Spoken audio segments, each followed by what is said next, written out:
Hello friends, चलिए आज मिलके कुछ फ्रूट्स हार्वेस्ट कर लेते हैं। मैं अपनी बुआ के यहाँ गई थी, तब मैंने बहुत सारे फ्रूट्स तोड़े थे। उनके यहाँ छोटी सी बाड़ी में अमरूदों के बहुत सारे पौधे लगे हैं, नींबू लगे हैं, किन्नू लगे हैं। किन्नू तो सारे तोड़ लिए गए हैं, लेकिन नींबू 2 तरह के हैं, वो भी तोड़ेंगे। और अमरूद तो बहुत सारे हैं और इतने मीठे हैं, डिलीशियस अमरूद हैं ये सब मैं लेने वाली हूँ। सारे नहीं लूँगी, जितने मुझे ज़रूरत है, क्योंकि बड़े बड़े वैसे भी ख़राब हो जाते हैं और मेरे यहाँ भी काफ़ी लगे हैं। लेकिन अभी मेरे वाले थोड़े कच्चे हैं, ये थोड़े बड़े बड़े हो गए हैं, तो ये ले लेती हूँ मैं।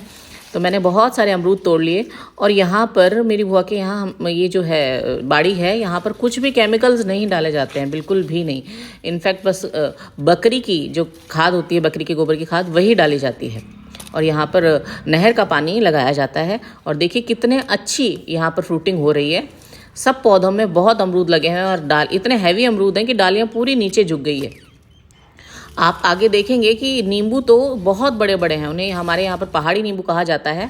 और उनका अचार बहुत अच्छा बनता है, बिल्कुल जैसे संतरे होते हैं उस साइज़ के यहाँ नींबू भी लगते हैं।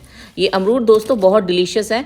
इनको 1-2 दिन के लिए अगर पेपर में लपेट के रख देंगे तो एकदम सॉफ्ट हो जाते हैं। अभी थोड़े ग्रीन हैं, हार्ड हैं थोड़े, लेकिन ये हार्ड होते हुए बहुत मीठे होते हैं। फिर भी जैसे बड़े हैं, जो घर में फैमिली मेम्बर्स बड़े हैं, वो लोग अगर हार्ड नहीं खा पाते हैं तो हम लोग क्या करते हैं, इनको पेपर में लपेट देते हैं और 2-3 दिन में ही एकदम सॉफ्ट और मीठे हो जाते हैं। फिर इनको ईजिली खा पाते हैं। ये देखिए, ये है वो नींबू जिनकी मैं आपसे बात कर रही थी। एकदम संतरे के साइज़ के हैं, अभी तक और थोड़े बड़े होंगे। और ये देखिए गुच्छे में लगे हुए हैं। इस एक ही गुच्छे में 8 नींबू हैं। देखिए 8 नींबू। थोड़ा नीचे इतनी हैवी हो गई ना डाली, तो पूरा नीचे टच हो गई और इनके ऊपर मिट्टी लग गई है। और ये इतने मतलब बहुत ज़्यादा इनका खट्टा नहीं होता है। एक जैसे चकोतरा होता है और गलगल होती है, वो बहुत खट्टी होती है, वो तो नहीं खाई जाती है बिल्कुल भी। बट मतलब जूसिंग भी नहीं की जाती है उनकी। ये बिल्कुल जैसे हम नींबू को यूज़ करते हैं वैसे यूज़ कर सकते हैं। इनका हार्ड होता है थोड़ा छिलका, तो वो थोड़ी सी डिफ़िकल्टी आती है। बाकी इनको स्क्वीज़र में स्क्वीज़ करके अच्छे से जूस निकल जाता है। और इसकी शिकंजी बहुत अच्छी लगती है। कहते हैं कि इसकी शिकंजी अगर पी लेते हैं तो जो अगर डेली पीते हैं तो जो पथरी की प्रॉब्लम होती है वो भी रिजॉल्व हो जाती है, इससे पथरी भी निकल जाती है। इसे हमारे यहाँ तो पहाड़ी नींबू कहा जाता है। अगर आपके यहाँ ऐसे किसी और नाम से कहा जाता है तो मुझे ज़रूर बताइएगा कमेंट में कि इसे क्या कहते हैं। और आप इससे और क्या क्या बनाते हैं वो भी मुझे ज़रूर बताइएगा, क्योंकि हम लोगों के यहाँ तो इसका सिर्फ या तो अचार बनाया जाता है या फिर इसका स्क्वीज़ करके और नींबू का जूस पिया जाता है, शिकंजी जिसे कहते हैं। और ये देखिए, ये है दूसरे छोटे वाले नींबू। और ये जो आपको पौधा दिख रहा है, इसमें कितने नींबू लगे हुए हैं देखिए। लेकिन पहले इससे अराउंड 10 kgs ऑफ नींबू तोड़ लिए गए हैं, फिर भी इतने नींबू इसमें लगे हुए हैं। बहुत ज़्यादा होते हैं।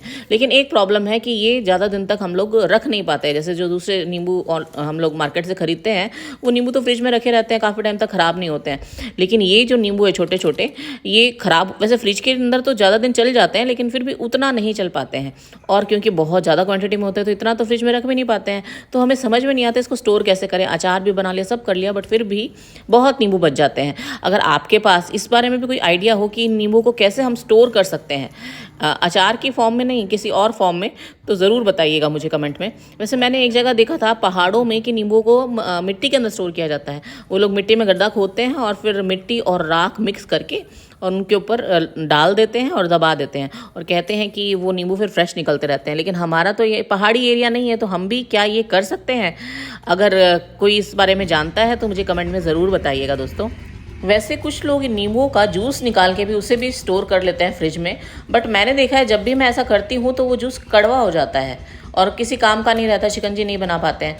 आप में से किसी को अगर पता है कि इसकी जूस को किस तरह से हम लोग स्टोर कर सकते हैं, मतलब फ्रिज में रखूँगी बट फिर भी फ्रिज में भी कड़वा पड़ जाता है, तो क्या करूँ कि कड़वा ना हो, तो वो भी अगर आपके पास कोई सजेशन है तो मुझे ज़रूर बताइएगा दोस्तों। तो मैंने बहुत सारे नींबू भी तोड़ लिए। आज तो मुझे लग रहा है मेरी बास्केट ये जो है वो छोटी पड़ जाएगी। मैं कुछ और साथ में लाई नहीं थी, क्योंकि मुझे तो लगा था इतना ही फ्रूट्स लेने हैं, बट यहाँ तो ढेरों नींबू लगे हुए हैं। और मेरे बुआ जी मुझे कह रहे हैं कि ले लो जितने, ये तो बहुत नींबू हम लोगों ने काफ़ी यूज़ कर लिए, अब ख़राब ही होने वाले हैं। और फिर देखिए, मेरे को क्या है, फ्रूट्स का बहुत शौक है, लेकिन ज़्यादा तो नहीं लूँगी क्योंकि मुझे पता है ये ख़राब होने वाला है। यहाँ केले भी लगे हुए हैं, बट अभी तक कच्चे हैं, मतलब सब्जी के लिए भी हार्वेस्ट करने के लिए नहीं है। और मेरे फार्म पे भी लगे हैं केले, तो केले भी नहीं ले रही हूँ। और ये देखिए अनार, हमारे यहाँ ये प्रॉब्लम है दोस्तों, अनार के साइज़ बड़ा नहीं होता। मैंने देखा है कि जैसलमेर की तरफ और जोधपुर की तरफ जो अनार लगते हैं उनका बहुत बड़े बड़े हो जाते हैं, रेड कलर के, बट हमारे यहाँ तो ये छोटे छोटे ही रहते हैं।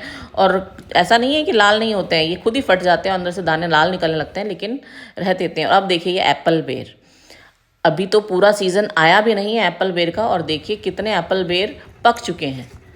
हमने तो सोचा था शिवरात्रि के बाद ही हार्वेस्ट करने को मिलेंगे, लेकिन अभी से ये पककर नीचे गिरने लगे हैं। और पूरा हमारे यहाँ पे भी एप्पल बेर का पौधा लगा, उसमें थोड़े छोटे हैं, और ये देखिए यहाँ पर बहुत बड़े बड़े हो गए हैं। और मेरी बुआ जी ने कहा कि बेर जितने भी पके हुए हैं सब ले आना, कुछ मैं ले लूँगी, कुछ तुम ले जाना। तो मैं बहुत सारे बेर हार्वेस्ट करने वाली हूँ। देखिए कितने सारे एप्पल बेर पके हुए हैं। और यहाँ दोस्तों इन पे ये पौधा भी, आपको ये जानकर हैरानी होगी कि पौधा ज़्यादा बड़ा नहीं है, मात्र 3 साल का पौधा है। 3 साल पहले ही इसे लगाया था और लास्ट ईयर उन्हें 1 साल बाद ही इसने फ्रूट्स देना स्टार्ट कर दिया था। पहले थोड़े कम फ्रूट्स आए थे, सेकेंड ईयर में पिछले साल भी अच्छे फ्रूट्स आए थे, लेकिन इस बार तो बहुत ही ज़्यादा है। यहाँ इस बाड़ी में सिर्फ एक ही ये बेर का पौधा लगा हुआ है, और इससे बहुत बेर, अड़ोस पड़ोस के सब लोग मतलब अच्छे से तृप्त हो जाते हैं, इतने बेर निकलते हैं इसमें से। तो मैं बहुत सारे बेर भी ले लेती हूँ। बास्केट में जगह नहीं है, लेकिन फिर भी डालूंगी, क्योंकि बास्केट में डालना मुझे बहुत पसंद है। और ये देखिए मेरी बास्केट रेडी है, और मैं इतने सारे फ्रूट्स अपने साथ घर ले जाने के लिए रेडी हूँ। आपको कैसा लगा मुझे कमेंट में ज़रूर बताइएगा।